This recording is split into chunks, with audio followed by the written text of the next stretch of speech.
be glad.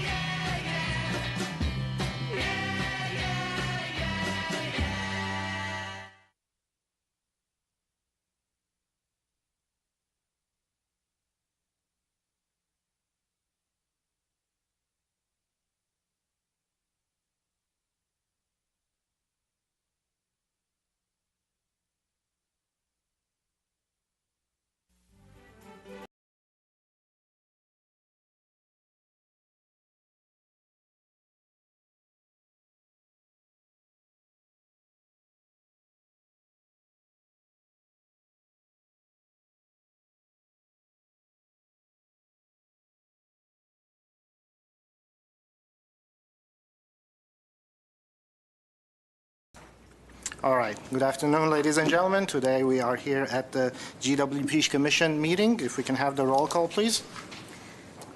Before I proceed with the roll call, Commissioner Carrasco will not be attending tonight's meeting. Commissioner Avanesian? Yes. Commissioner Kadikian? Here. Commissioner Law? Present. Commissioner Watson? Here. Okay. Next item on the agenda is GWP Commission staff and comments, and we have a plaque presentation to former Commissioner Matthew Hale, who is present, and we have this plaque here present.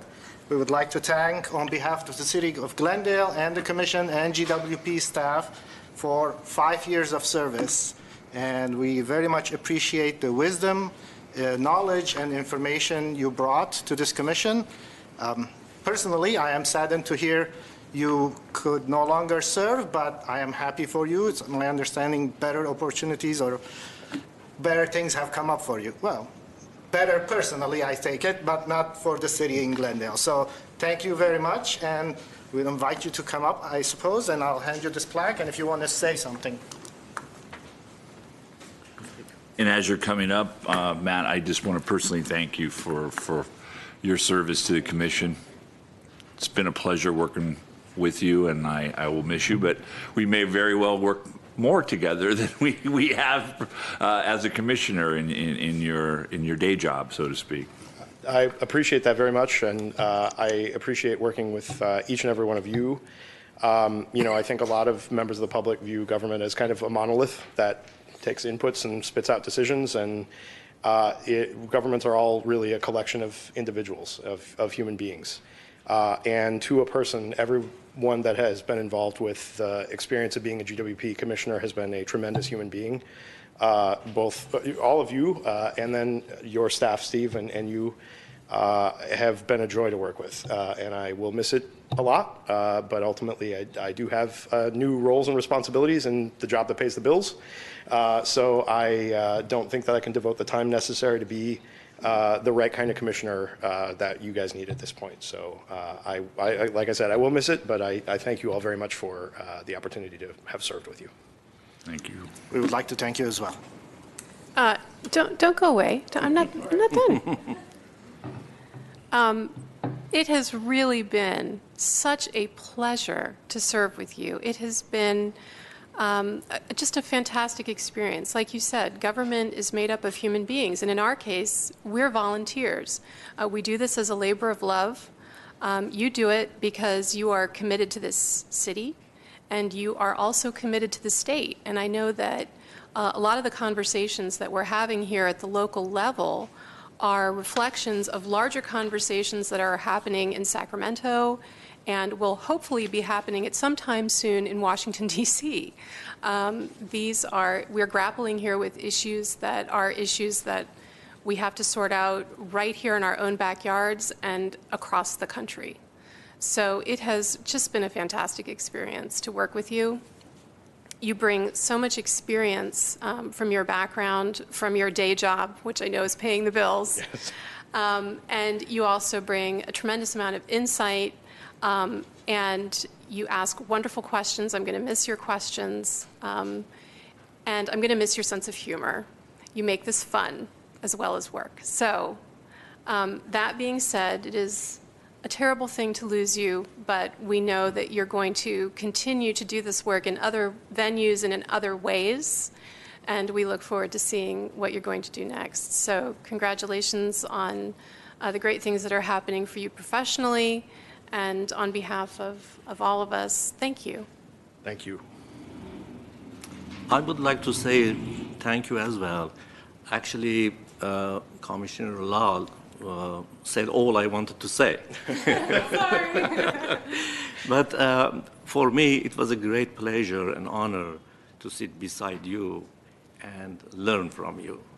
Thank you very much. Thank you. Thank you, sir. Thank you all very And much. if you ever do find any extra time in your schedule, we'd love to have you back and talk, and chat, and any words of wisdom you have for us. I am not going to be far, and I will always be around if, for words of wisdom are easy. But yeah, the service time was getting to be a little bit of a challenge for me. Understood. Thank you, You Matt. know where the comment cards are. Yeah. That's right. Thank you all very, very much. This Take is care, very, and best very of luck touching. to I you. appreciate it. Best of luck to you. Thank you. Can we get a picture? Absolutely. All right. Should we do it down there, or? I think it's up to you guys. What do you think is better? Up here is better. Up here? Okay. Yeah. Yeah, we're taking pictures up here. So if it locks up, the code to unlock it is 4117. In the middle? In the middle, the guy with the plaque is in the middle. Under the seal. Yep. Yeah, so it looks like you're wearing some kind of demented crown. Yeah, exactly. There's a halo of legitimacy there. Ready? 3, 2, 1, smile. One more. 3, 2, 1. Perfect. Do you want to get one with Steve? Yeah. Yeah, let's get a picture with Steve. Okay, thank you.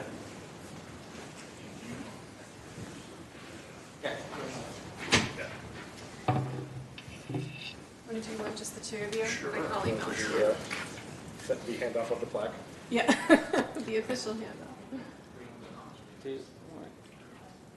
Perfect. Got it. Together. Let me do one more way. Yeah.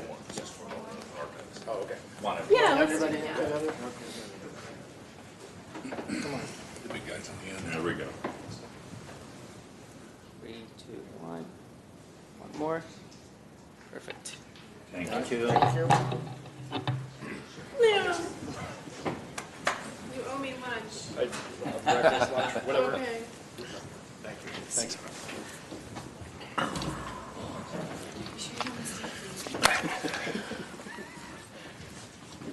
Thanks.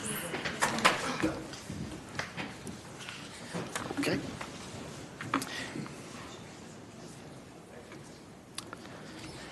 All right. Next item on the agenda is the introduction of new commissioner, and we are happy to introduce Commissioner Daniel Watson. Mr. Watson, have your say. Thank you. It's a pleasure to be here. I appreciate the City Council appointing me and Councilmember Najarian putting my name forward. I've been a customer of Glendale Water and Power for many years. I was born in Glendale Memorial Hospital and lived in Glendale for most of my life. My family goes back. My parents moved here in 1920. They're the newbies. My wife's parents moved here in 1913. So I'm a graduate of R.D. White, Woodrow Wilson, and Glendale High School. My kids graduated from Crescenta Valley, and I am firmly invested in the city of Glendale. It's a very important place to me. It's my home and has been, even when the few times I've not lived here. I have a background in municipal government. I spent 41 years in municipal law enforcement in California. The last 13 years as a police chief in 2 different cities. So I believe I have a pretty good understanding of how government operates and the role of the commission in its advisory capacity to the city council. And I look forward to the many challenges that are facing the city, and in particular to GWP. I look forward to going to work. Thank you, Mr. Watson. Thank you, sir. We're very happy to have you, and I know this is not an easy thing to give up your time to spend with us, especially because we're at probably a height of activity in GWP. So we greatly appreciate your service. Well, I'm retired and got to fill your time with something, so I'm glad to serve. I'm glad we got that time. Okay. Next item is GWP Commission election, President and Secretary, but we have one commissioner missing, so how would you like to handle this, Ms. Godinez? Commissioner Pro Tem Kadikian and members of the commission, it is entirely up to you. If you would like to proceed with elections, we could take nominations and do them this evening, or you could move to continue this item till your next meeting. If Commissioner Kadikian, if you would graciously continue on as our pro tem for the rest of the meeting. So it's within your purview, whatever you'd like to do. I have no problem continuing as a pro tem. I think it's best to have as many commissioners here as possible to participate in this election, but I would also receive feedback from other commissioners as to what they think would be better. I'm happy to go either way. I do think that on commissions, it tends to be that the newer members serve in the leadership roles later. So if we were to proceed today, I don't think that there would be anything wrong with that. We've had a good deal of turnover on this commission in the last year or so. 6 months. So, I mean, I don't have a problem with proceeding. It's a rotating, these seats are rotating, so, you know, it might be better just to go ahead and get it done. Okay. Any other input? Having participated for 10 minutes, I really don't have a comment one way or the other. And Mr. Avanesian, any input? Yeah, I don't have any concern. I think we can move forward. My philosophy is if you can get it done today, get it done today. So let's get it done today. Okay, and I'm happy to facilitate your nomination process if you'd like. Yes, please do. Okay, so let's go ahead and open the nominations for president. Are there any nominations for the president of the commission? I would like to nominate Commissioner Avanesian. Okay. Are there any other nominations for president? Okay, hearing none, we will close the nominations and we'll take a vote. All those in favor of Commissioner Avanesian for president, say aye. Aye. Okay, it's unanimous. The ayes have it. So congratulations, Commissioner Avanesian. You are now the president. If Can I move there? kindly move over and take your spot in the middle, and then you can lead the rest of the meeting.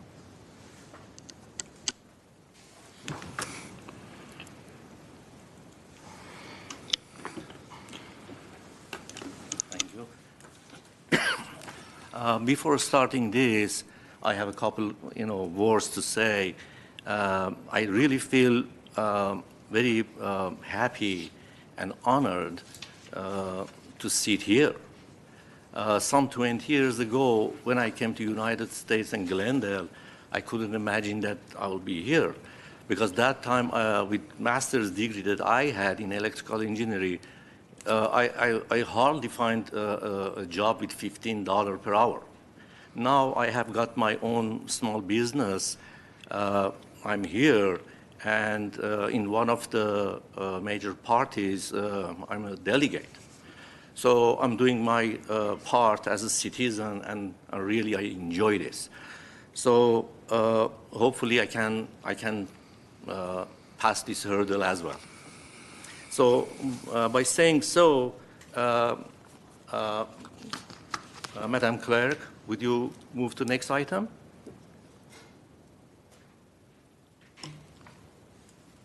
These consent items. Are we doing election of secretary?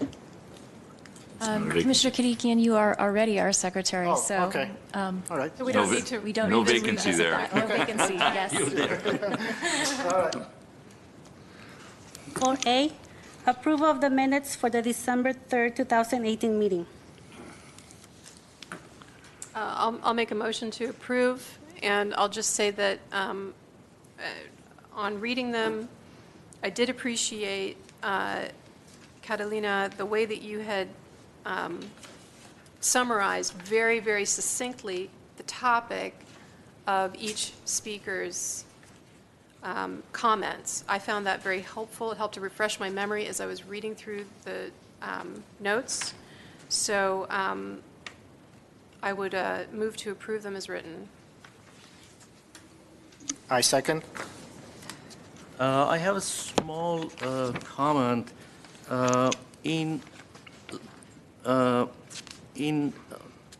second line from the below of the first paragraph, it says Mr. Miller described the proposed schedule. I think there is something they're missing. Last time I was absent. So either it is and, or we have to eliminate one of these words, I don't know. Yes, you're right. There's a small grammatical error there. Do you Mr. remember Miller, what was that? yeah, described. I think the word provided maybe is extraneous. Yes, I would agree. So we will strike provided and leave described. All right. Thank you. Is there any other comments?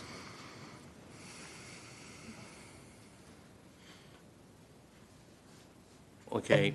Shall we move forward? Yeah, do we have a second? I- So- I'm- okay. All right, so our. And okay with the revisions, right, for both the maker and the Yeah. second? On favorite? Okay. Yeah. Okay. All right. I think minutes of meeting is approved. Now, would you please move forward to the next item? 5 reports. 5A, strategic plan update. And Mr. Craig Keenan will make his way to the podium, Mr. President, members of the commission, to give you an update on this.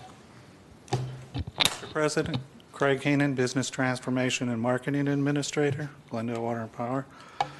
We've been talking about strategic plan update for a few months now. We met last year, and we have an update for you. Let's see if I can. So here's the status of where we're at. We've updated pretty much the plan. We're about 85% complete. It's a new format. We have a new vision, a new mission. We've adopted the city's core values. There's 10 core values. We've adopted those right from the city. And then there's 6 areas of strategic focus, and each of those has a guiding principle. And underneath the key strategies, we have about 60 goals. I'm not going to present all of this tonight. We're still finalizing some of that. But in terms of our vision, what does GWP seek to achieve on a very high level? We want to be recognized as a trusted community partner with a reputation for excellence, reliability, exceptional customer service, innovation, and sustainability. Our mission, how do we plan to achieve the vision? Building upon more than 100 years of history, Glendale Water and Power shall provide safe and reliable water and electrical service for the citizens of Glendale in a cost-efficient, transparent, and sustainable manner. Our core values, as I mentioned, the city has 10 core values, and we adopt those wholeheartedly. We have excellence, striving to provide the best quality public service, integrity, demonstrating steadfast consistency of actions, values, methods, measures, principles, expectations, and outcomes. Honesty, being straightforward in our words and actions, never tolerating lying, cheating, stealing, or deception. Trust, earning confidence through committed actions. Fairness, acting in a manner free from self-interest, favoritism, or bias. We treat everyone equally. Teamwork, doing our part to assist and support each other in harmony. Respect, maintaining a high regard for everyone that we come in contact with. Accountability, accepting responsibility for the quality and completion of our services as stewards of the community's needs. Compassion, exercising care and courtesy while being helpful, sensitive, empathetic, and understanding of everyone's needs. And then cultural awareness, respecting our differences while focusing on common ground to build community. So under the strategic areas of focus, what these are is they're problems, concern, challenges that we've identified. They're very high level areas. And then, so you want to keep these sort of a smaller number. So we identified 6. We have affordability and fiscal responsibility. Under that, our guiding principle, we'll strive to keep rates affordable while ensuring ongoing financial stability of GWP. Exceptional customer service. With each contact, we will ensure that each customer has the most exceptional customer experience. Workforce, we want to be the employer of choice. Reliability, we'll maximize reliability through consistent renewal and modernization of our systems. Sustainability, we shall lead the way in the areas of clean power, safe water, energy efficiency and storage, and water conservation. And then last, automation and innovation, we will maximize customer benefits through the use of cost-effective automation and innovative technologies. And then this is just an example of the reporting tool. We have about 8 pages of this, and I wasn't going to go through it all until it's finalized. So I don't know when it'll be on the schedule again, but we'll be ready to do that. So you got an example. You got affordability, fiscal responsibility.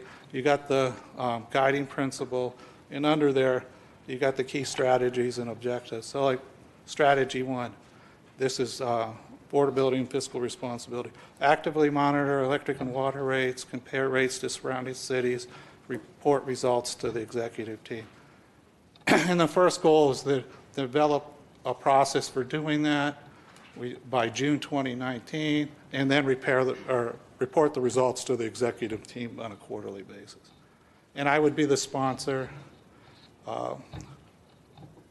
Alina Mercedian would be the team leader, and then we'd have the status, yellow, green, red, and that's basically where we're at. So when the document is complete, because we still have some organizational structural issues that we're fine tuning, so we're getting input from all, we would come back twice a year with an update on this. And so I'm anticipating our first update will be in June, and then we would be back in the December, January, depending on our meeting schedule. So we'll be back to you with the documenting and its completion. We've got some other work to do in the next couple of months. As a commission, we have some other work to do, and we have some additional work to get done on the strategic plan. So that'll be our next shot at that. We'll come back with the full 8-page document and give you an update on each of the goals and objectives, and you'll see then that ultimately that red, yellow, green update on where we are with the original status. Can you go back, please? So one of the status is white, is not colored. Why was that? Is it different from the others? This is just an example. This is just like strategy 1. That line, it tells you who the sponsor, the team leader, and the status. And what we mean is under that, we will have a list of goals, and we'll tell you whether we're meeting that goal or... So when it is white, it means that you haven't met the goal, or what is that? It would be red if we didn't meet the goal. I see. It would be green if we've met it or exceeding our target, and yellow if we're just, on schedule. Thank you. Okay.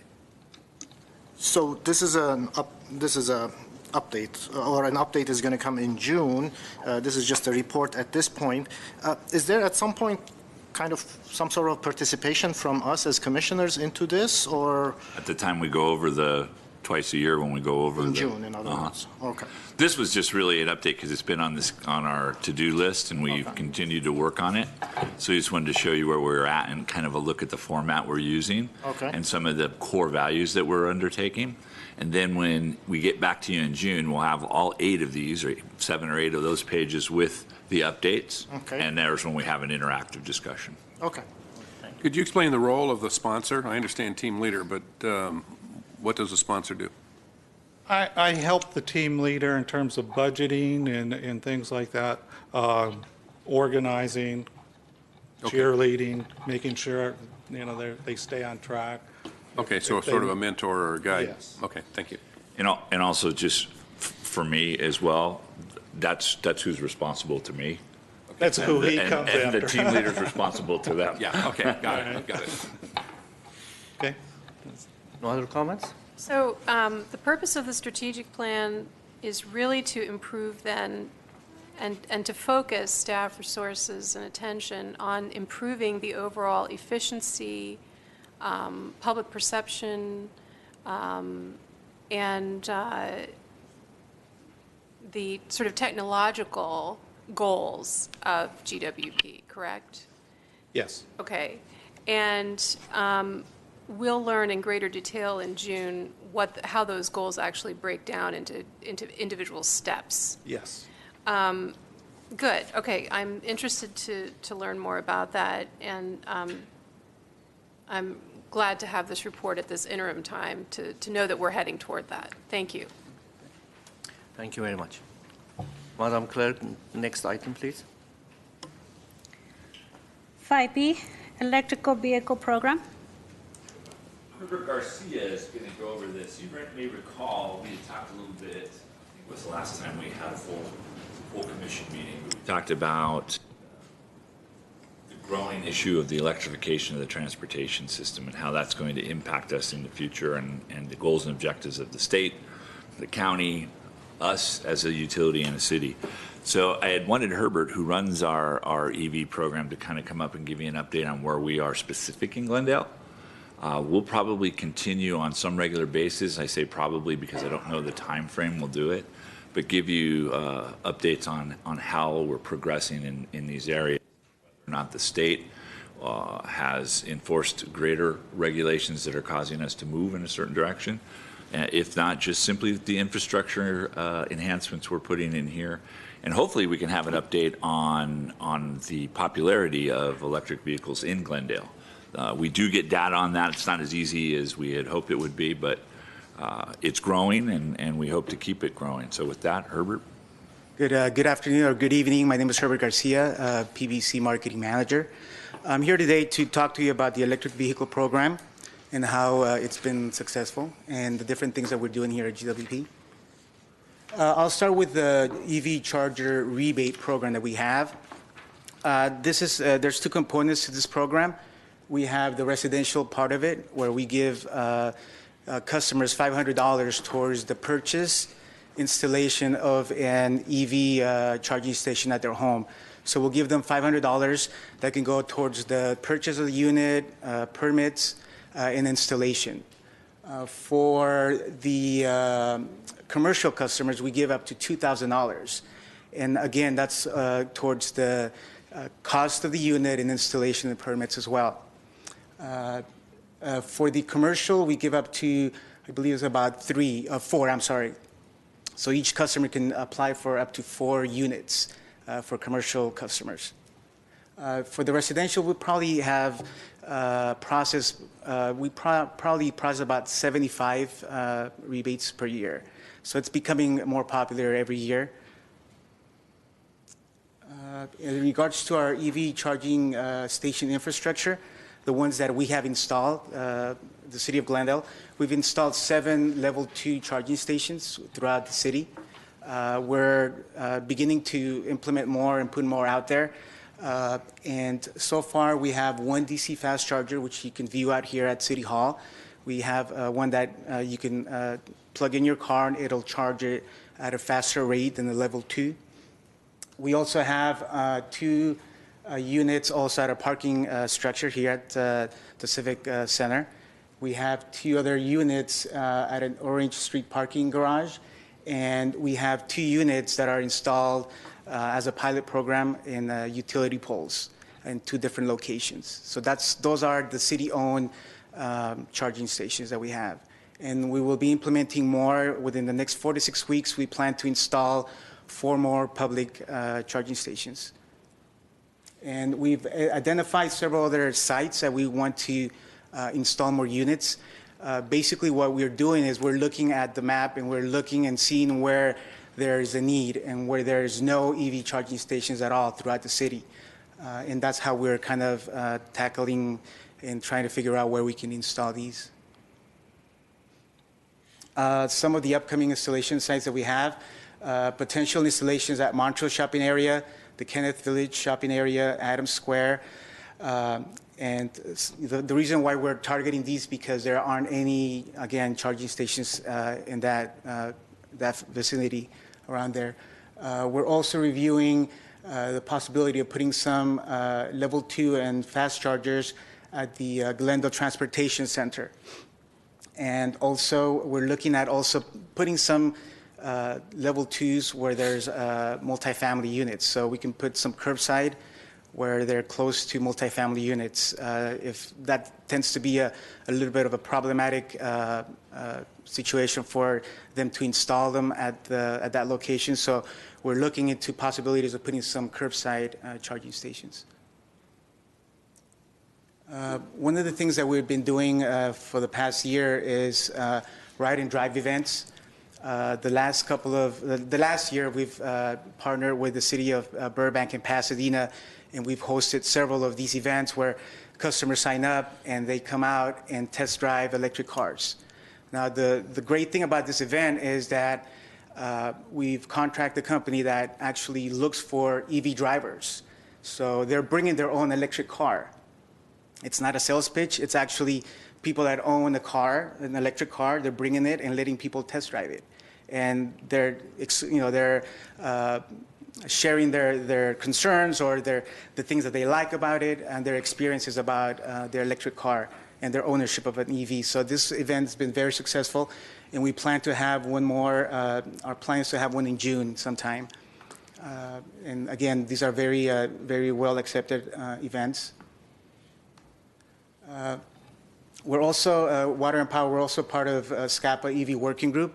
And it's a group where we get together with other Southern California utilities, and we share ideas, programs, and it's kind of a place where we go and collaborate and bring new ideas to here to the city of Glendale.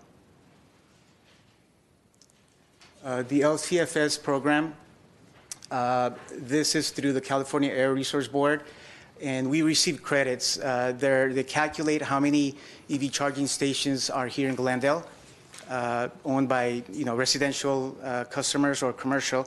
They calculate how many charging stations we have, and they give us credits that can be sold, and we can reinvest that money towards putting more charging stations out in the community.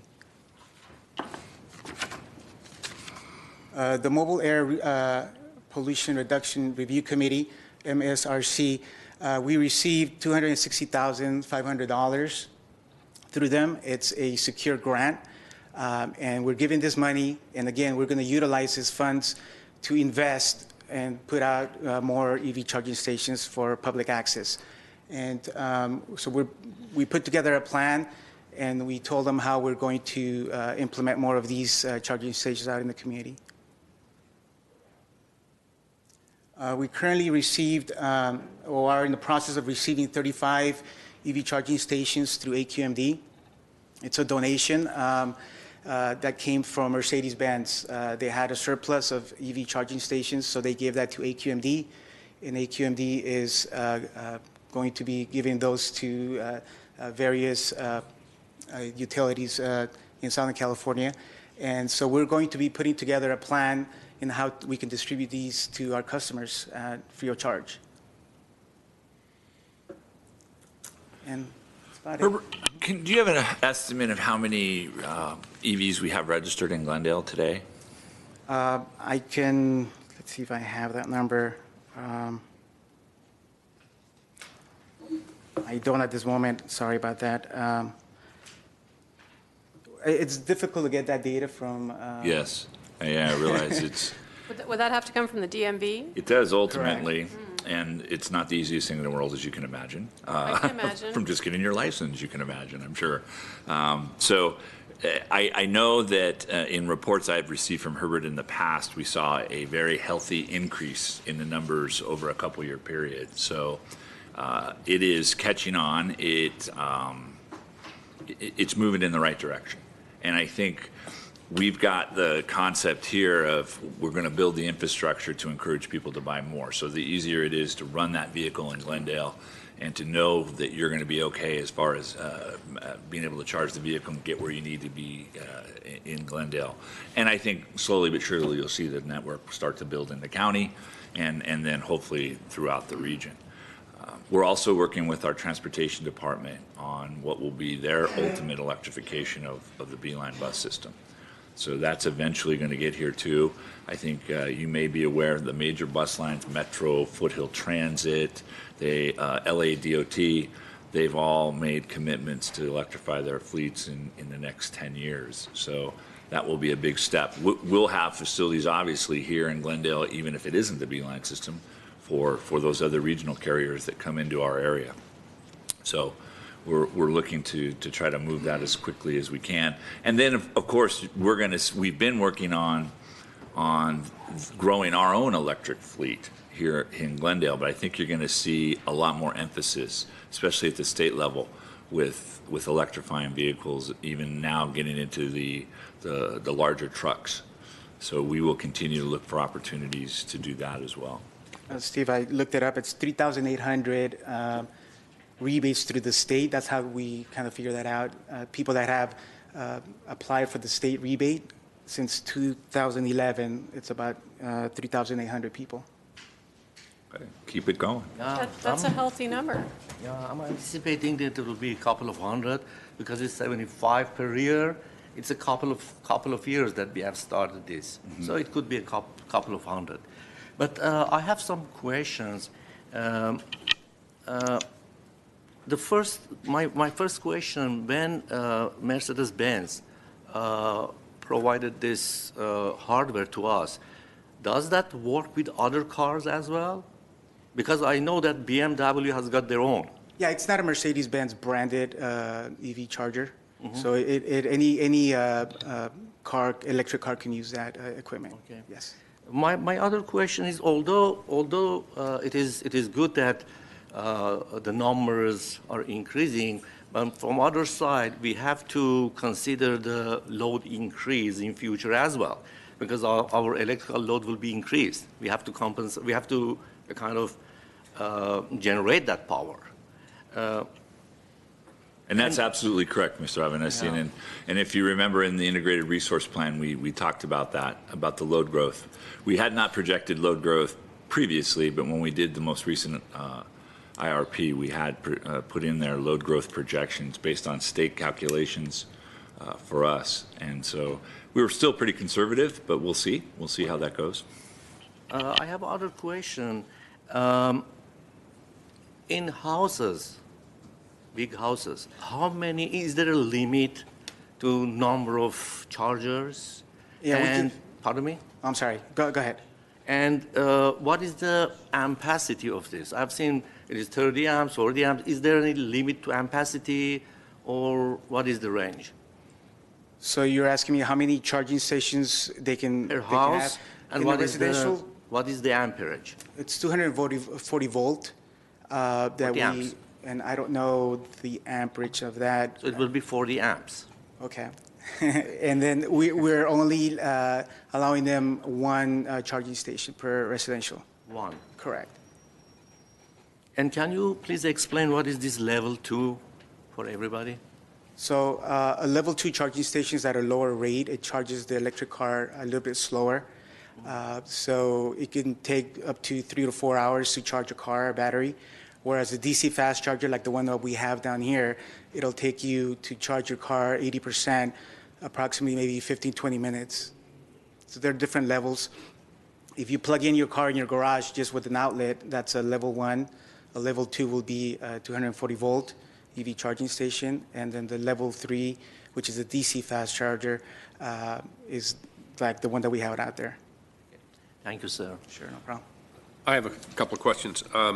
I'm pleased to see that there's a rebate for homeowners to install a level 2 in their residence. The $500 rebate. What's the approximate cost for somebody to put in a system, including permitting and everything? What percent does that $500 cover? I mean, it varies. I mean, sometimes it covers everything, depending on what kind of unit they install. We've seen units purchased through online for, $100.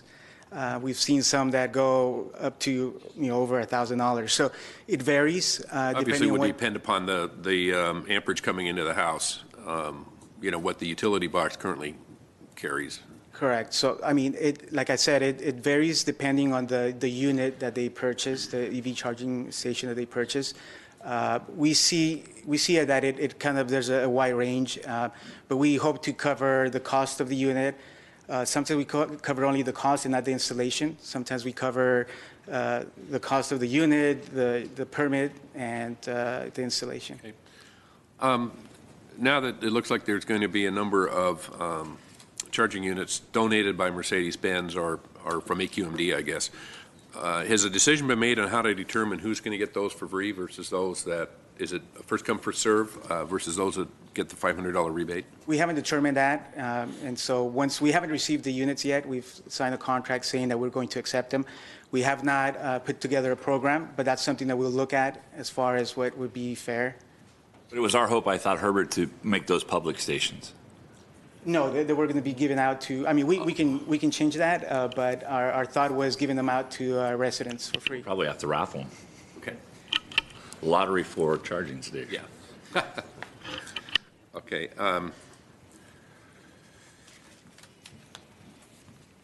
And in the public stations that already exist, there's no charge for someone to plug in their car and get recharged. Is that correct? Yeah, no, there is. There's actually, they can swipe their credit card for payment. Okay. So we do charge per kWh. Okay. Thank you. Thank you. Thank you very much. Great. Sorry. So these rebates, about $500, 75 per year, how fast are we running out of them? Within 2 months, or it takes 12 months to go through all these rebates? I mean, I'm trying to determine the demand of these. No, I mean, we started the program only about a year and a half ago or so. Okay. So we're not running out of money yet. I mean, but I think as they're becoming more popular, I think the program is going to definitely hit to that point. We hope to get to that point where we run out, but right now we're not running out of funds yet. So, okay, so if somebody needs it, it's there, it's available. Yes, it is. Okay. They can go to our website and find out more about that and download the application. I'm sorry? We want you to hurry up and come and get them. Come and get them. We've got to put more in. The second thing is the curbside installation next to multi-unit residential. Is there kind of a program where citizens could participate and say, hey, you know, we'd like one here, or something to that extent? How's that coming along, or what's the project or plan on that? Well, we haven't looked at that. I mean, it's something that we're just trying to explore the possibility of actually putting them on curbside. There's a lot of challenges with AD&D compliance that we have to look at.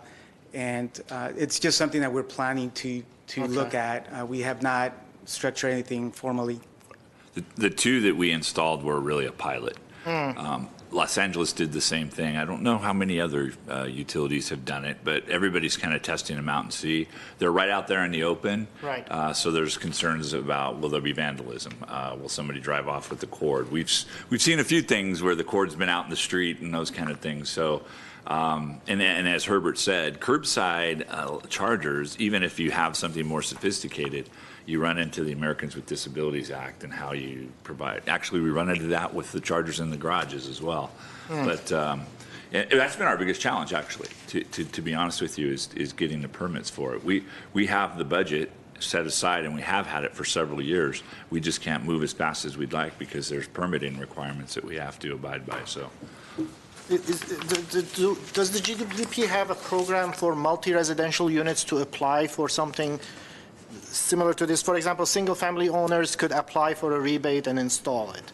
Do we have some sort of a program where multi-residential units could say, we have a common parking spot here, we would like to install some sort of an electric charger for all these units here? Is there a rebate program or help or assistance that they could participate in? Well, the owner of the building could apply for it and I believe be eligible for the rebate, yes. Some of them are condos, so you've got a building which is full of condos, and the HOA would be requested. We work with the HOA as well. Okay. I think one of the things that you'll find is, and we're at that sort of crossroads still, where folks are very reluctant to give up a parking space. In our case, it's usually 2 parking spaces because of the ADA requirements, even for an electric vehicle. So when we go up to certain shopping park areas, or we go downtown, or into the parking structures that we don't own and trying to get people to put these in, there's sometimes a little reluctance about giving up a parking space. But no question, the owner of the building could come to us and we would work with them. Okay. Or the HOA, for that matter. Okay, thank you very much, and thank you. Oh, no. We're not done yet. Okay. Thank you very much for this presentation. I'm curious on your work with SCAPA. When you say that there's, overall there's a focus on electrification of the transportation sector, but also are you working with your colleagues at SCAPA on the actual placement of these charging stations. And if anybody would like to hear the story of me and my teenage daughter being stuck at David Rue's office in Hollywood at 12:30 on a Saturday night trying to charge her car when she was trying to get back from Venice and ran out of charge in the middle of Hollywood, I would be happy to regale you with that story. But I was very grateful that the city of Los Angeles had strategically placed this charger on a curb, because my daughter could pull up to it and I could pull up behind her and make sure she was safe in the middle of the night in Hollywood as she was recharging. So I'm curious about the placement and also the accessibility, as you were talking about, not just handicapped accessibility. Some of these charging stations, which are listed, for instance, on apps as being open or available, are in fact in locked office buildings. So the very first charging station she went to was in a building that had a locked garage. So she was kind of in dire straits. So I'm just curious, is there any coordination on the actual location of these charging stations? Even though, obviously within our city limits, we want to make sure that our citizens are covered. We know that Glendaleans are frequently just driving right over the border into Los Angeles, Burbank, Pasadena, La Cañada, unincorporated LA County. So is there any coordination? I mean, well, we don't influence the installation or where they can place them with other cities. I mean, we talk to each other as far as what works for certain cities and what doesn't work, what hasn't worked, but we don't influence them as far as telling them you shouldn't do it there or not. Right. So we basically just learn from each other. I mean, I placed it on a certain location. Maybe that's not a good idea. You should stay away from that, from what they've learned. I mean, we learn a lot from the city of Burbank. They place some charging stations without talking to the commercial customers that were right in front, and so there was some problems there. So that's something that we learn. Before we do anything, we should look at the neighboring commercial customers and have that communication correct. So that we do learn from each other, but as far as letting them know or suggest where they should install, everybody has their own. Or for instance, we're putting a charging station right next to the city of our border. If you put one, half a block away, Glendale versus Burbank, maybe this is not the best allocation of resources. Maybe we could put them, 2 miles apart so that we're covering more of an area, because the issue is always range. The issue is about with electric vehicles is range. And so before we install anything, we look at the map and we know where the charging stations are. So you can see, can you see it even in your neighboring cities where they are? We can see all the cities and where all their charging stations are. Yes, we can. Okay. And I think you're going to see that become a greater issue as we move forward. Right. Initially, it's kind of like, let's just get them in and see how people like them. One of the things that we did here was to try to solicit input from folks that would just say, where would you like to see one? Right. Another thing, and this is God's honest truth, we found some cars that were plugging into public receptacles with extension cords. So we figured, hey, that's probably a place that they could use one right there. So it's just those kind of things that we've seen. But I think you're hearing discussions now that are growing about regionalizing charging for instance, long-haul trucking. So if Tesla comes up with that large truck that's able to go across country or across state in our case, and Edison and PG&E and LADWP are looking at electrifying the 5 corridor, making it so that the trucks can. Well, that same concept I think is going to roll to us as we begin to put more stations in, as we coordinating with the folks at least that are next to us. We're in one of those rare situations where we have three other utilities that abut our city, publicly owned utilities, and 4 if you count Edison up in the north, right? So I think you're going to see that become a bigger and bigger issue as we begin to expand the infrastructure. But a very good point, because that's a lot of times what holds people back from making the commitment to buy the vehicle in the first place is going to be able to get from point A to point B and not have to think about it, be spontaneous, be able to say, I want to go to San Diego today, or I want to go to Santa Barbara, and I'm not going to have to worry about it. So. Well, for some people, having a 19-year-old who can't get more than 12 No, miles that's- from home, you know. That's a scary one. Yeah, yeah. I can imagine. Thank you very much. Thank you very much. No questions? Okay, Madam Clerk, let's move to next item, please. 5C, President legislation update. Avanesian, I understand There's there's some cards. are there some speaker cards for this item? We need to take those before we move to the next item on the agenda. Do we have any speaker cards on that? Yeah. We have two. Yeah, we have, On that- 5B. we have two, actually. Okay, so if you could call the first speaker on 5B. Okay, Mr. Dan Brotman. Good afternoon. I just had a quick comment as I was listening to this. Well, first of all, I'm on my second electric car, and I'm really glad you're talking about this. I love driving an electric car. It feels great. I can always beat anybody out when the light turns green, and I want to get in front because it's got just the most amazing torque. So if you haven't driven one, you should. They're lots of fun. Just on the what was it, the BMW or Mercedes-Benz that gave to AQMD, maybe just a suggestion that maybe you should consider focusing those on multi-family units, because I think, you know, now the ranges are so much better than they were. I mean, my car's now getting like 250 miles on a charge. Don't tell me that now. I mean, I just drove up to San Luis Obispo, and it's almost 200 miles, and it said I still had 50 miles left when I got there. You're just So- showing off.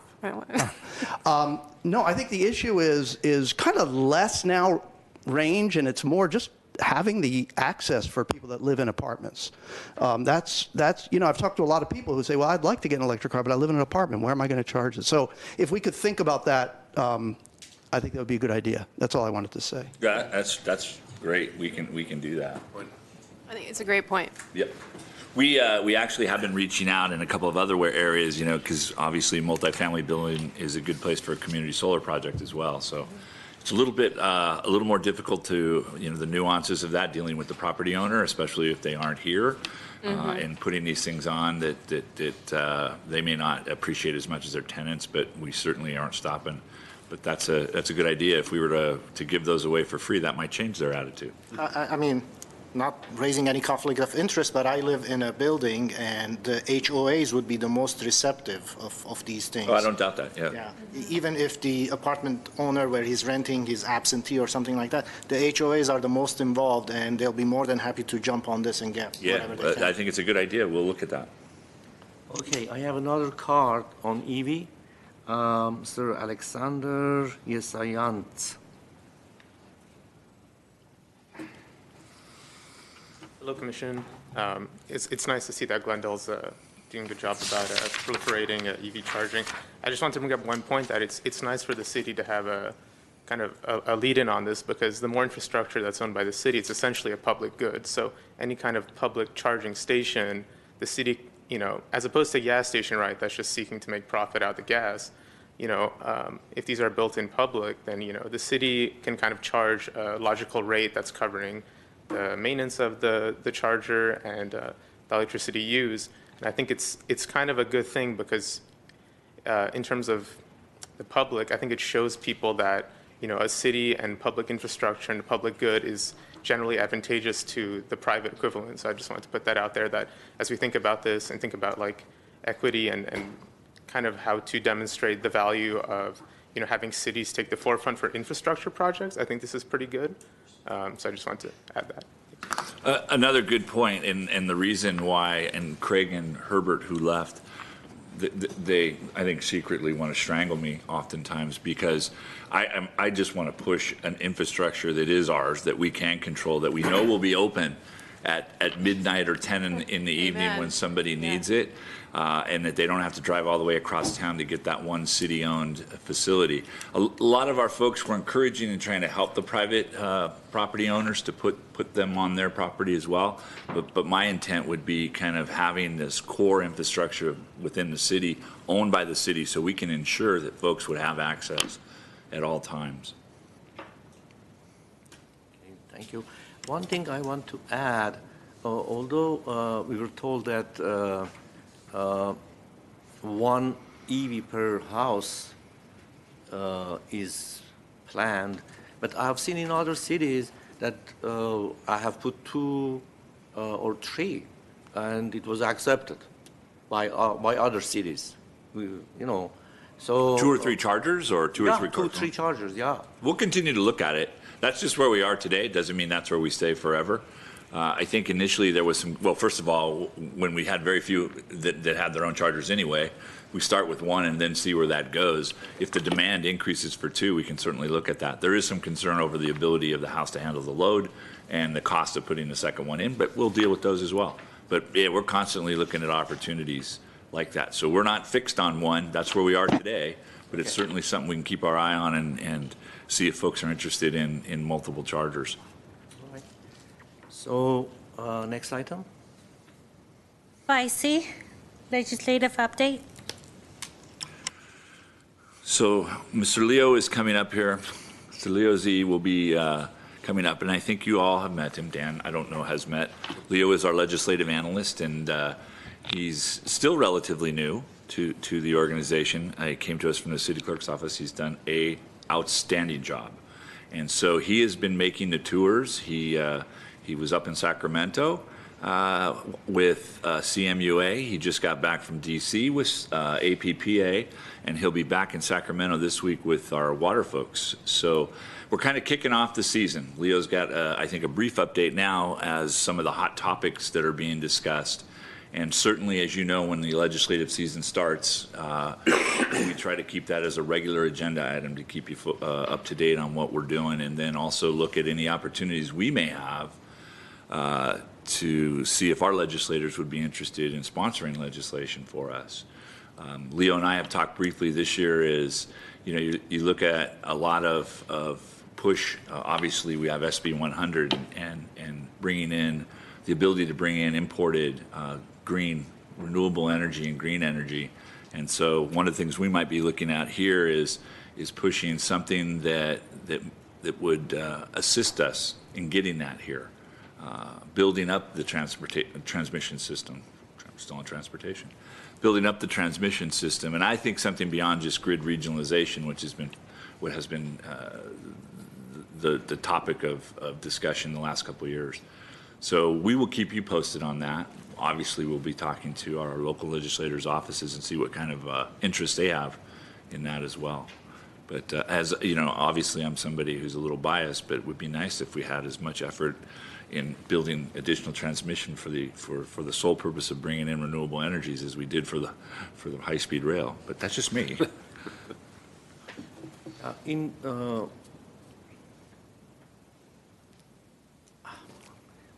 the topic that you described, last time I think you have talked that there is a project or you are investigating about the transmission line right away and these sort of things. Is there any investigation going on? Well, that was specific to the balancing authority we were in, and we were working with the City of Los Angeles Department of Water and Power. We still are working with them. And they obviously have ultimately the same issue we all do in the state is just getting enough transmission to bring in both import and move throughout the state renewable energy. So we continue to talk with them as well. This was another step up at the Sacramento level to see if it could take it on more as a statewide effort and the potential to add transmission. Okay, thank you very much. Sorry, keep you waiting. Thank you, Mr. Zurin. Good afternoon, Commission, staff. My name is Leo Zayan with Glendale Water and Power. I'm here to present to you with a brief update on legislative affairs. So we've been attending meetings in Los Angeles and Sacramento and have been at the forefront of legislative affairs. We have been actively participating in this effort along with our other members from CMEA and SCAPA. We'll be discussing a number of bills that have been just recently introduced in the state legislature. Many of the bills right now that I'll be discussing will be amended as it goes through the legislative process. Some general topics I wanted to discuss on what the legislators looking at. We have, as you know, wildfire prevention and mitigation efforts is still a very big topic in Sacramento. As you know, SB 901 that was passed, there is a new SB 901 commission that's looking at to conclude in June. Once that commission is concluded, there'll be a number of bills presented to the legislature for approval. In terms of SB 901, we're working on our wildfire mitigation plans and exploring all potential risks within City of Glendale and implementing a plan to mitigate all potential risks. Next topic is centralized procurement. This would create a centralized state entity for procuring electricity for all end users. Next is carbon neutrality. This will require the California Air Resources Board to adopt the definition of carbon neutrality to be consistent with the former Governor Brown's executive order to be carbon neutral by no later than 2045.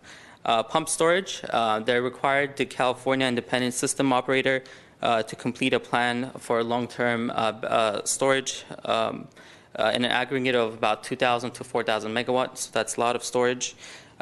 Next, we have a Green New Deal. You might have heard this in the state legislature, in the House by our progressive Democrats that was presented. Also, the California state legislature is looking into that and possibly implementing a Green New Deal in the state legislature, but it is not expected to advance. This is the 100% by 2030. This is the 10-year plan.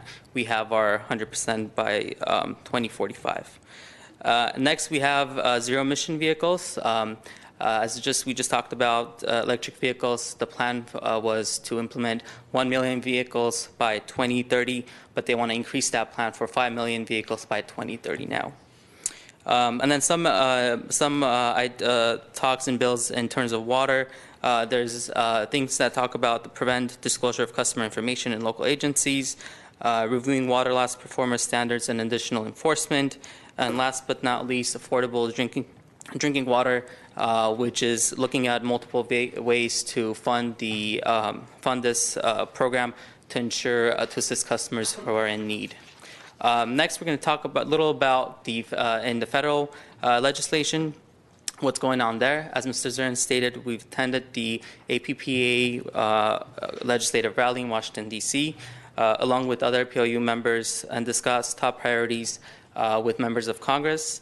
Some of the top priorities which included is vegetation management, which is very crucial. We wanted funding to appropriate at least $660 million to make sure vegetation management is adequately funded. And we wanted to expedite the federal processing of vegetation management's request to make sure when we're requesting for vegetation management in the federal land, it's the process is expedited. Next is municipal bonds. We wanted to make sure the refinancing of municipal bonds is adequately allowed in the federal state, in the federal matter, to make sure we're able to improve on capital project infrastructure, such as power poles, substations, and even power plants. And last but not least, two more items in terms of federal side. We talked about pole attachments to make sure we have local control on our poles. Just whatever telecommunication companies put on our poles, we want to make sure that we know what goes on. And then last but not least, make sure there is a permanent place where we store nuclear waste. As you may know, we're part of the Palo Verde site that we get some power, about 7% from there. And finally, this actually concludes my report, and happy to answer any questions that you may have. Thank you. I have some questions. Just centralized procurement of electricity, of power. Do we have a trading unit? So what's going to happen here? It'll be interesting to see. This is not something that is unusual in certain parts of the country. Some states have done this. So yeah, they come together as a cooperative, and then you, in some cases, can be forced to buy power from that cooperative. So it's a very interesting proposition. We'll see how it turns out and what the details of that are. We tend to do, we're in some respects in a regional procurement body with SCAPA. And so, at this point, we feel comfortable in our ability to access outside of just the transmission part of it, which is a different story. But I don't know if centralized procurement is the answer. Certainly, it is. The jury is out on whether that would be of any benefit to GWP, but we'll see. Pump storage, I assume this is like pumping of reservoirs for water with EVs and then at night draining them and using hydropower? Yeah, you need a lot of land. It's a great concept if you have it. Los Angeles Department of Water and Power has one out in the valley. But yeah, essentially it's the same equipment as well, but you pump it from a low point to an upper point, so you have two reservoirs actually. Right. And then you release it at night and it charges. Right. So you're just moving your water from one place to the other. It takes a tremendous amount of land, and you also have to have the dual elevation in order to ensure that. It's but if you have it, I mean, there's a couple of projects in this country. There's one that's just being finished in China that's pretty amazing at what they can do. And if you have that land mass that's suitable to it. I mean, we have plenty of mountains in Glendale. Yeah. I'm just saying. Building the reservoir in it, though, and cutting up if somebody else would pay for it, let's build it. Or cutting up the mountains isn't something that folks are interested in really either. Nobody can see it. Yeah. And finally, vegetation management. What is that? I have no idea what that means. That's the topic of most interest, I think, in both the state, and you're seeing a push in the federal too. This is the ability to clear vegetation around electrical lines. So essentially, it is a fire management issue. Okay. So it's really, really going to be a front and center issue in the state, and it is, and it has been, and it's something that we continue to work on. But there's also been a lot of concern with the federal government because, as you can well imagine, the federal government owns a lot of open land, and federal U.S. forest makes up a lot. Despite what some folks in the government have said during our wildfire season, it isn't under our control, and it isn't our land that's there. What we found is sort of a true bureaucracy at the federal government when you want to try to clear land that belongs to them, and it's going through extended CEQA processes simply to cut swaths of brush. In some cases, there's tree removal, but there's been discussions about can you do selective tree removal that you would then end up using as a beneficial use. But I think now with the situation California is in, I know California isn't the favored child of the federal government, but we sure would like to see some help from them in assisting us in the ability to clear the lands, to do everything that is possible to mitigate potential wildfires. And did I catch that, Leo? Or? Yes, and it takes about 120 days to get those applications processed in the federal land area.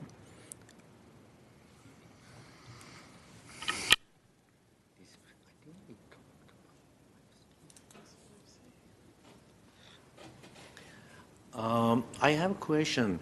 You talked about this pole control, and what is that? I mean, can you elaborate a little bit on that? Pole attachments. Yeah. Pole attachments. So there's concern that you're letting I think there's a desire on some strong lobbies to make our poles available to whoever wants to put their infrastructure on the pole. We just want it to be a little more controlled. I mean, right now you put electrical lines on there, you put cable TV, you put telephone. When you start looking at all of these other kind of, wireless radios and cameras and things like that, we get concerned on the loading of the pole and the potential interruption to the main, what we believe is the main core purpose of the poles, which is to distribute electricity. So it's finding a balance. I think Mr. Avanesian is the best way to say it. We just don't want unfettered access to these poles.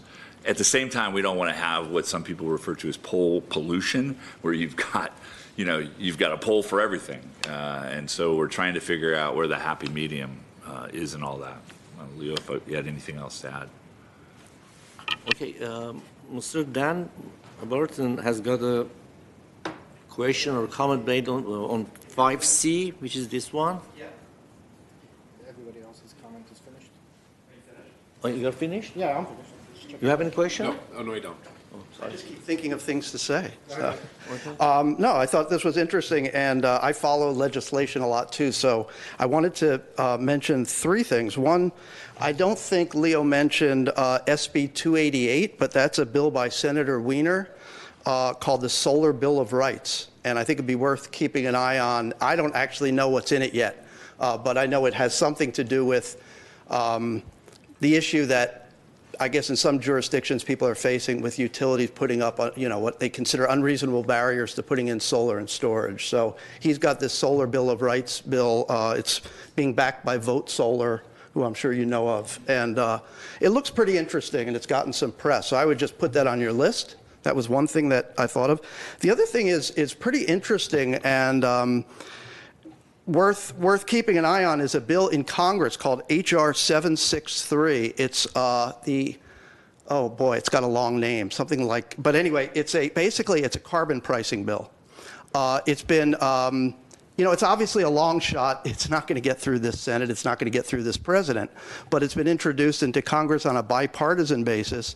It's a bill that would put a $15 price per ton on carbon in year one, and that would go up $10 a year. So within a decade, we're talking about a price per carbon of over $100. Again, I don't see it happening now, but after 2020, it's interesting. With all this Green New Deal talk, carbon pricing is something that you can get the moderates, and you can get some Republicans and Democrats to agree that this is a good market-based approach. So I think some of the stuff happening on the left could actually accelerate willingness to consider a carbon tax, and that would then obviously have a pretty direct impact on us. The last thing I wanted to say was on some of the Green New Deal legislation here in Sacramento. There are actually 3 or 4 different bills. It's fascinating. Todd Gloria has a bill, green, he's San Diego, a green, let's see, what is it, a climate emergency declaration. Rob Bonta has a California Green New Deal. Both of them are calling for us to be basically off of fossil fuels by 2030. You may say it's unrealistic.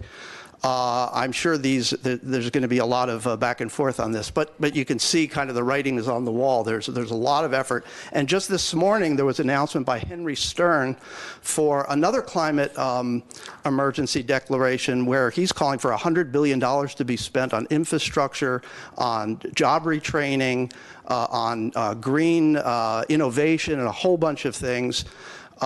This was a meeting with him, with Wendy Carrillo, with Eduardo Garcia, and there were a few other people. So it's getting a lot of talk up in Sacramento, worth keeping an eye on and not just, disregarding it. Thank you. I'll comment on those, and I'll go in the reverse order because we're certainly not disregarding them. But I imagine you're going to see some of the parties come together on some of the different bills that are similar in a lot of ways, and we'll see how that all transpires.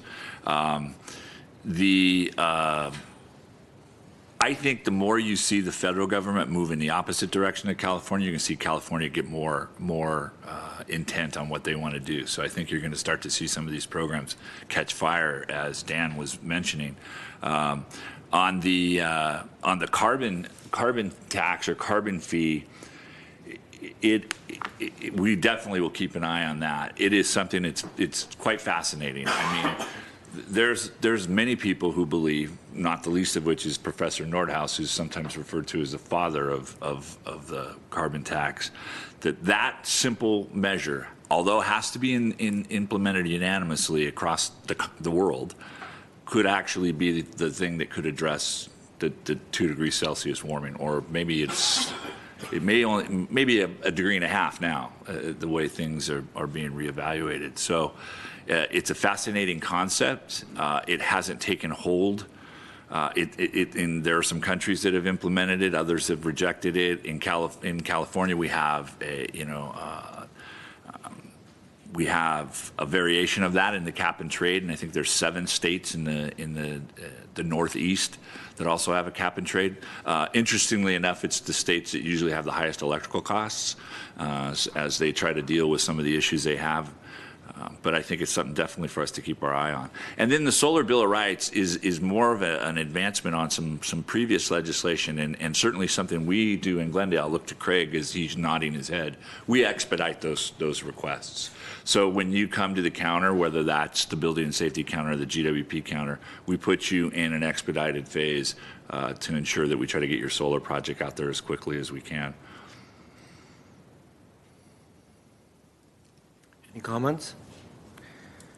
Let's move to Mr. Avanesian, if I can, I don't know if Ms. Lee can put this up, but I wanted to make a quick announcement because I didn't get it under the comments. But we just released the GWP online marketplace, and we put out a press release, and we'll continue to put the word out on this. And you can see it's right front and center on our page. I don't know, Colleen, if you click down where it says below, if it'll come up. Yeah, but this is a portal that we have gone to. So you just the red. If you click on the red, it's an online store that allows you to shop for conservation tools, and you see where you can get anything from light bulbs to shower heads. You've got the charging station rebates on there. We're offering free shipping right now. We're heading to the online world. You've got the smart home rebate program. If you go down, this is kind of what our feature this is we're offering you a $100 discount off on the Nest thermostat, which is very popular. And so that's a good deal. We encourage people to take a look at this and see if there's any products you would think might help you in your home conservation efforts. And the pricing is pretty good. Right now we have free shipping, and we'll probably run some deals and specials throughout the year, depending on the season. But I just wanted to take an opportunity to announce that and give people a chance that are listening in to shop. That's good. I need a couple of shower heads. So are those prices that, do you mind scrolling down again?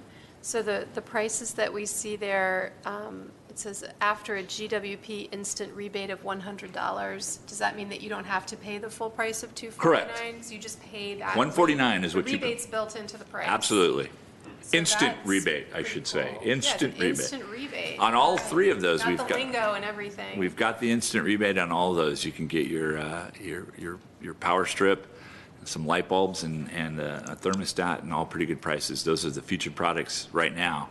So we encourage people to take a look at that and keep looking at it, because we will add products as they become available and the technology advances, and certainly have some more feature, whether it's quarterly or semi-annually. So thank you for letting me do that.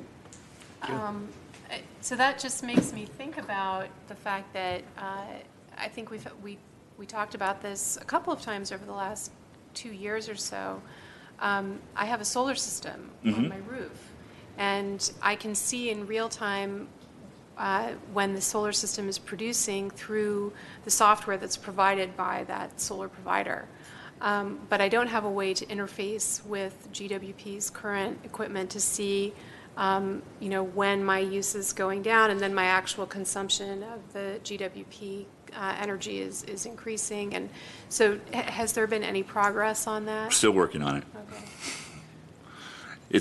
It's something we want to do, and I think it's really beneficial. There are people who love to do that and check things and stay on top of it. So we're looking between any software we may have, some of the online apps that we have, if we can do that, the SIVA screens, right, whatever the combination is. And so we're still looking, but we heard you. Okay. Very interesting point. Yeah. Let's move to oral communication. 6, oral communications. Discussion is limited to items not part of this agenda. Each speaker is allowed 5 minutes. Commission may question or respond to the speaker, but there will be no debate or decision. The general manager may refer the matter to appropriate staff for investigation and report.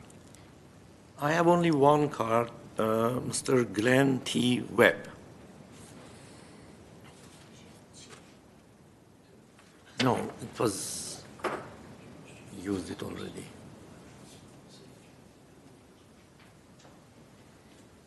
There was no other perspective. No, it was on other sections at the top.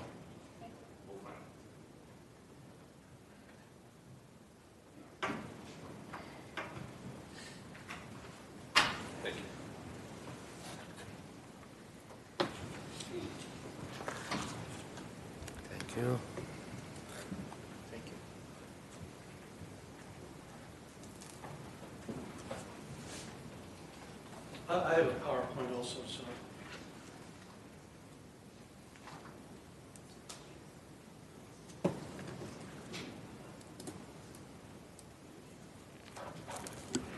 Mr. Webb, can I ask if you provided your PowerPoint in advance? Because there is a commission requirement I that you did. submit it. You did? A couple Okay. days ago, yes. Fantastic. Thank you.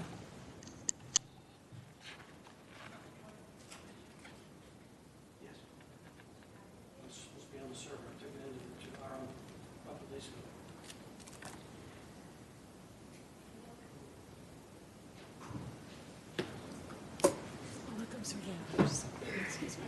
Okay.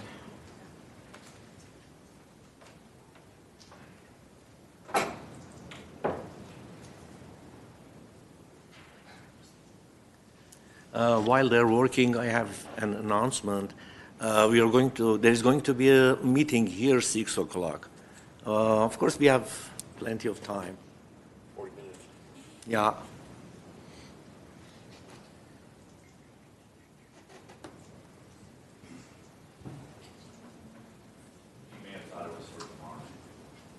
No, I wrote right on the card with it. It was for today.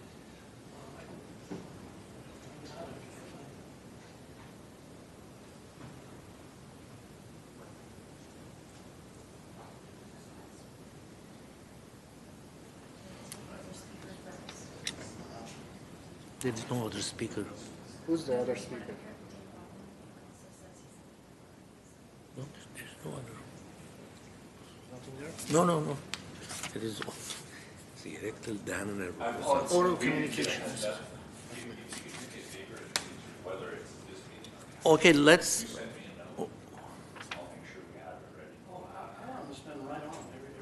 Excuse me, Mr. Zern, while they're just trying to find that, I think I have another card. This is third card from Dan. You want to talk? I can go ahead. Yeah, let Glenn go first. I'll go ahead. Okay. Members of the commission, my name is Glenn Webb, and I think it's well known that I've been a critic of our plan to build a gas-fired power plant in the city of Glendale. And over the last several months, I prepared what I'm calling the Zero Carbon Glendale Plan. And you have a copy of there, a draft of it. I have put it out on the street for comment over the next 4 or 5 weeks before we go to the council. I'd be very pleased to come back with my team after you've had a chance to read this document. It's about 55 pages, and it's a complete plan for how we can get to a zero carbon electric utility in Glendale by the year 2027 at less than the $500 million cost of the gas turbine approach of GWP. There's detailed modeling in there with software, a listing of the resources. I had intended to give you a very brief introduction to them, but this will... Oh, okay. All right. Here we go. Okay, so as I say, the plan is quite detailed and includes a modeling of the resources that we have. And do I have a... Oh. Okay. These are the resources that we are using in our Zero Carbon Glendale plant. There are 11 separate resources. The first 4 are the existing resources that are planned to be used by GWP as well. Pacific DC Intertie Line, Magnolia, the Southwest Intertie Connection, and the Grayson Rebuild with the unit number 9 maintained. We are adding to that battery. We have a detailed section in here to size the battery properly to provide the necessary capability. We have a new interconnect in our plan, as was outlined by Pace Energy and Stantec in the previous IRP. And I know that Mr. Zern's been working on that for a long time. We have dealt with the Shoal landfill gas as well. We have some emergency gas generation capability that is linked with the Shoal Canyon thing. And we also have some city solar projects, which we assume will be the result of the green energy RFP. And we've modeled this both in terms of the maximum energy amount that we need for the year, and we've also modeled it in terms of the maximum energy that we need on our worst case day with N-1, -1 failure modes. And both this one and the 131 megawatt gas turbine option of GWP meet both of these two requirements in terms of energy supply, 1,600,000 megawatt hours annually and 381 megawatts of peak capacity on the worst case day in the presence of N-1/-1 failures. We show the power content with this plan, with the zero carbon plan, and this chart is a little busy, but it's just like the resources plan that GWP used in their IRP. The gray bars at the top is our use of fossil fuels, which, as you can see, goes away in the year 2027. And we are at, by the year 2027, we are at 85% renewables and 100% zero carbon. And as you know, there are some zero carbon assets that we have, such as Hoover and Palo Verde, which count against zero carbon but do not count against the renewables just because of some quirks in the state law and some politics. That gets remedied in the 2045 requirement of SB 100, which goes to zero carbon and doesn't talk about renewables anymore. It just goes to 100% zero carbon. So we'll be 100% zero carbon by the year 2027 with this plan. There's some bonuses that come along with it. One of them is that without the need for the new 262 megawatts of gas turbines at Grayson, we only need about 10 acres of the 26-acre Grayson facility to implement the full scope of this plan. And we're recommending that we allocate the balance of that land for affordable housing projects and city parks. We compared our zero carbon plan with the 131 megawatt option as proposed by GWP, and we evaluated those against 22 criteria. You can see those on the criteria and are listed there, and we find the Glendale Water and Power Plan meets the energy requirements, meets the reliability requirements, it meets the N-1/-1 failure modes, but that's it. It doesn't meet zero carbon, it doesn't meet SB 100, it doesn't reduce cancer risk, acute health effects, air pollution, greenhouse gas emissions. So we just provide a comparison of the two plans.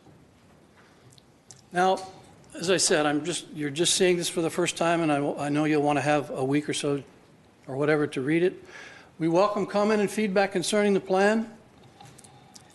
All comment and feedback will be promptly answered, and where appropriate will be incorporated into the final document. We expect to present to the City Council in late March or early April. I've given you my contact information. The plan is also available on the website, zerocarbonglendale.com, in a PDF format, so anybody that doesn't have a hard copy can take a look at it there. And if you have questions as you go through this document, please feel free to give me a call on the phone. My phone number's here anytime during the day, and I'll be happy to answer your questions. I would like to bring my team back to give you a full presentation on this plan, perhaps at the next meeting. We would require probably 30 minutes to do that, and be happy to do that and answer any questions that you may have. Thank you for your time. Thank you. Thank you. We have a question. No, first I just wanted to thank you for doing all this work. That's the first thing. And with regards to, obviously this is a lot of information that we have to review, and I think you were suggesting or requesting possibility of coming back in the next meeting in about 30 minutes to present this.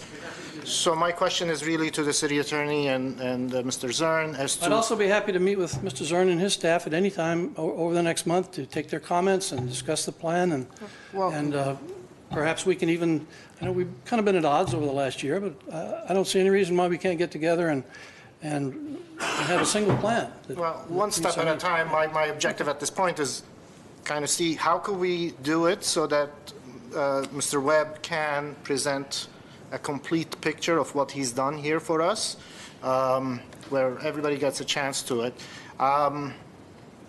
That's my question first. Is there a mechanism for that? Absolutely, Commissioner Kadikian. When you get to the agenda forecast portion of your meeting, you would just need two commissioners concurrence, well, one commissioner proposing the item and a second giving concurrence to hear the item on the agenda, if it's your desire. Thank you. I have a question.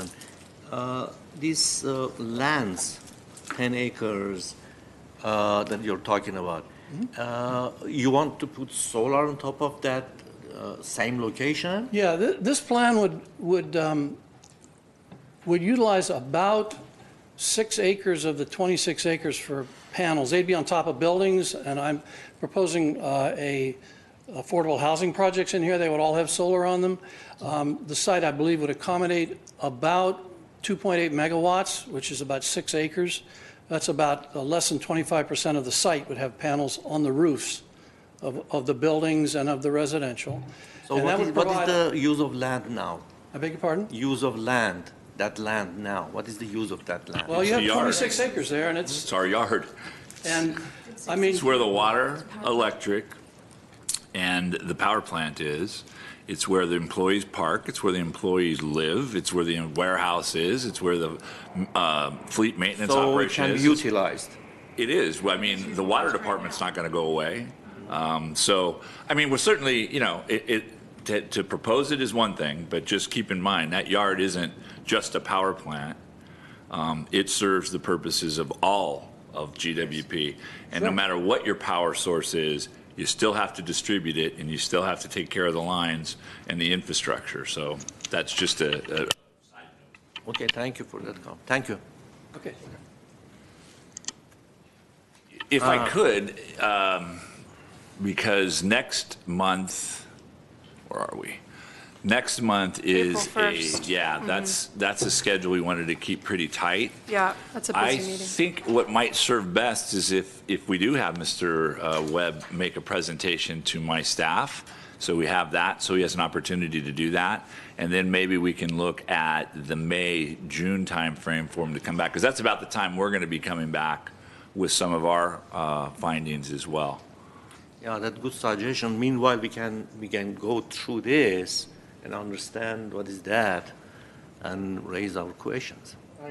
I would certainly want to hear a full presentation, and, I would be a skeptic, and I would ask hard questions, so we're not going to sing Kumbaya here with everybody, but I would like Mr. that. Kadikian, can you put your microphone on? Sorry. So I would like to have a meeting, have a presentation on this, and if April 1st is tight, then May 6th is good for me. In the meantime, we'll get in contact with the speaker and have my staff take a look as well. Sure. President Avanesian, was there one more speaker card before we get to agenda forecast? Yeah, I have one. Oh, I didn't see this.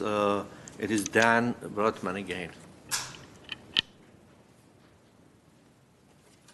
Getting tired of me now, huh?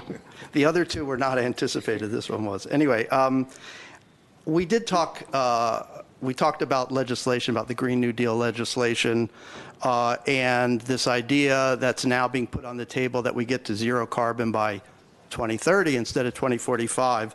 And I just wanted to kind of pick up on that and say, I understand Glendale Water and Power can't plan for every possible permutation and combination of state legislation, and things will move around a bit. But I think it would be, in my opinion, irresponsible not to start to anticipate a continued ratcheting up of clean energy mandates. I mean, who really thinks that 60% RPS by 2030 and 100% zero carbon by 2045 are going to be the last word from Sacramento? I don't think they are.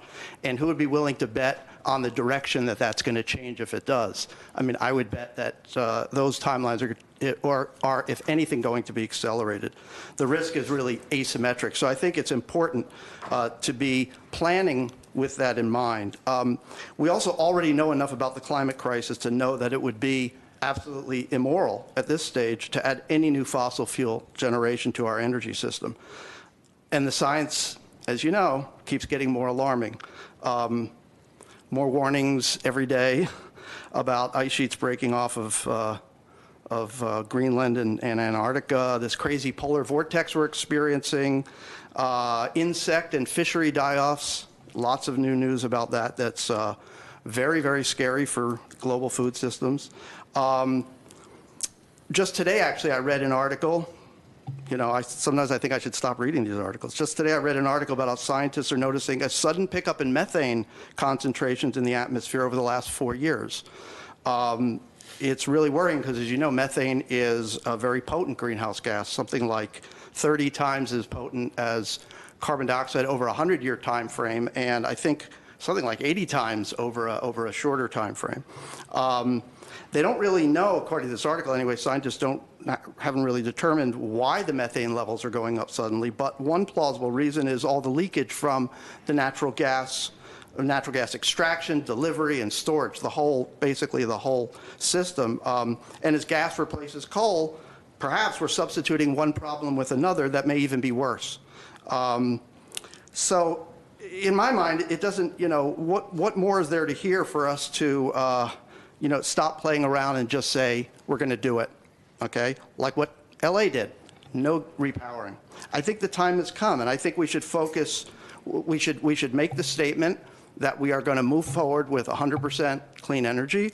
We should figure out how we replace the Grayson units that we're retiring without gas. We work now, we put all of our consultant and other resources on how fast can we get to 100%, okay? And not waste time, I think, with talk about a repowering. I think it's the moral thing to do. It's the expedient thing to do as well, because I think we're going to be forced to do it. So I just wanted to make that comment. Thank you. Thank you. With that, we don't have any oral communication. Let's go to next item. 7, agenda forecast. Is there any suggestion or comments? Just a comment, Mr. Avanesi, and I'll note the second bullet, again, this is a meeting we wanted to kind of keep light because the month of April is going to be widely dedicated to our stakeholder and community outreach efforts. And I think we have a meeting that night. So the second bullet there, the NERC and WEC compliance program update, we have nothing for that, so that'll come off. The other two items, obviously the IRP outreach effort, we'll send you something on that because that'll simply be at this date, nothing more than a series of dates where they're at, the time, and we'll get on our way in doing that. So we'll really have just those two items, customer service update, and then Commissioner Carrasco had asked us about our load sharing plan, load shedding plan. And so we will have that presentation for you well. So that's the plan that we have in place. We always have in place for rolling blackouts should we run into a problem. So what is your suggestion for April? For April, You have another meeting that time, or? We have community outreach meetings. The stakeholder meetings are taking place throughout April. So we actually have one that night. So we wanted to keep the agenda for this meeting light so people could attend the stakeholder. Okay. All right. So it's your recommendation then that We just have to.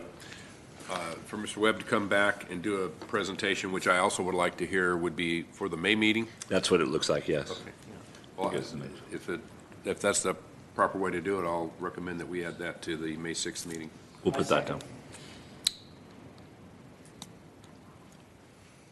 So you said we're going to have advance notice of the IRP outreach meetings when they're scheduled?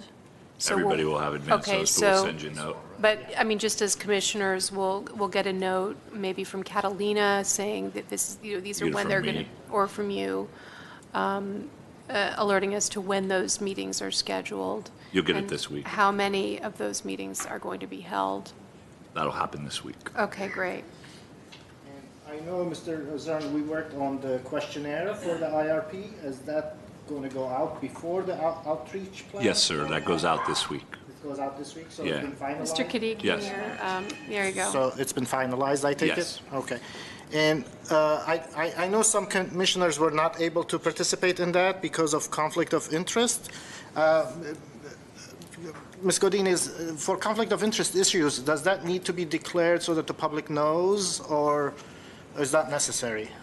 Yes, it would need to be declared when the item is presented on the agenda. Okay. I don't know, is that going to be on an agenda? Because that was just something Yeah, there'll likely be, you'll see May and June. We'll probably, I'm not looking that far ahead at this point because we still have some fine tuning to do. Okay. But May and June, that'll be the bulk of what we discuss. Okay, And so the declarations have to be made at that time. okay. So everybody's comfortable with this May plan? I'm Zero okay with carbon? May with the presentation of Mr. Webb. I assume Mr. Webb is available on May I don't know, you'd have to ask. 6. Oh, you're actually scheduling a day? Yes? Tentatively scheduled May 6th. May the 6th, what day of the week is that? It's A a Monday. Monday. Monday. Sure, I'll be there. Okay. All right, thank you. So, so that's for agenda. If you don't have anything Well, to let's- add, let's go to. Let's I continue. do. We've got still June and whatever, right? Yeah, Oh, I do have for a other ones, question. okay. Yeah. I realize that all indications are that we are no longer in a drought.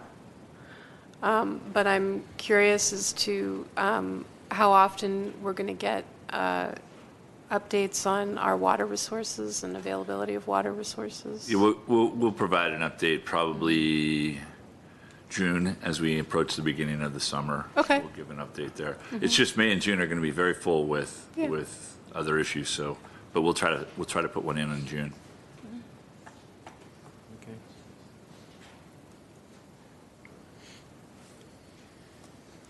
Any other suggestions, comments or suggestions? And of course, that's never etched in stone. So if Yeah. we have to move some stuff around, whether you think of something later or not, we'll talk about it.